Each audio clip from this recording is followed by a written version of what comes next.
Hey guys, so I think we all have synth regrets. You know, that list of synths that you could have or would have bought if you had the opportunity, and of course the funds. All those synths that we've heard from afar and hardware we've dreamt of.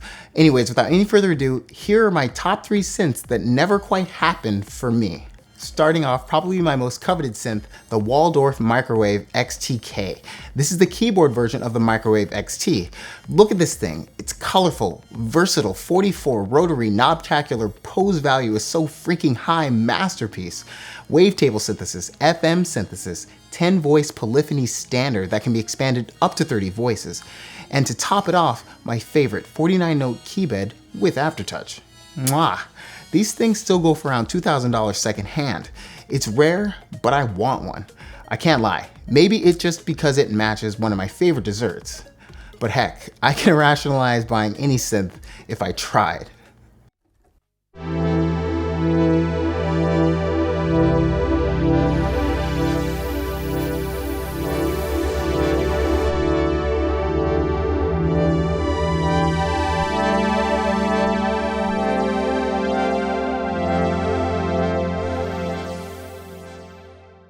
Second up is the Buchla Music Ezel.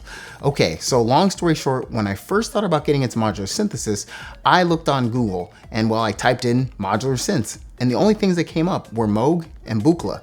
Moog at the time seemed just too huge and way too expensive. Buchla seemed super complicated, but at the time, I had way more brainpower than I did space and money. Then I saw the Ezel, and it was just my style. Small, a beautifully flexible challenge. It sounded so sweet, and man, it had a keyboard. That's all me. Okay, well, it's not cheap by any means, but that's what dreams are for. I can't justify spending almost $5 the Ezel commands, but heck, Buchla, if you're listening,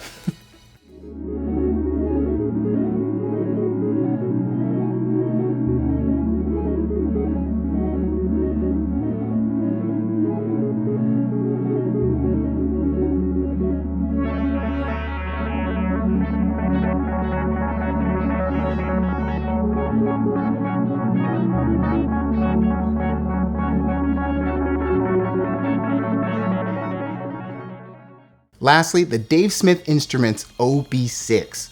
All right, yes, this is a brand new dang synthesizer, I get it, but that doesn't mean it isn't amazing sounding. I wasn't big on the OB6 initially, probably because I already owned a $3,000 synth from Dave Smith, and I can't afford another one. But when I went to NAMM this year, a friend of mine played his, and all I have to say is that filter. The classic Oberheim-inspired 2-pole state variable resonant filter does low pass, high pass, band pass, and notch. Xmod and the interface I'm super familiar with. Yes, this is the Oberheim I want. I could have said the original OBX from 1979, but I said no to vintage synths a while back. But that's the subject for another video.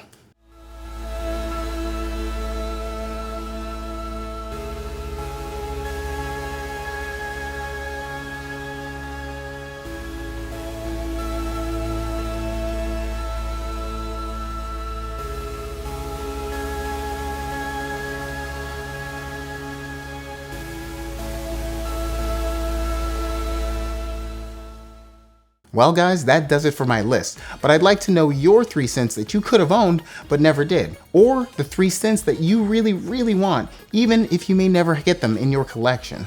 One last thing guys, I started posting over on IGTV, so follow me on Instagram. I actually posted my first mini review for the Tip Top Audio SD808, so check there for unique content that you won't get here on YouTube.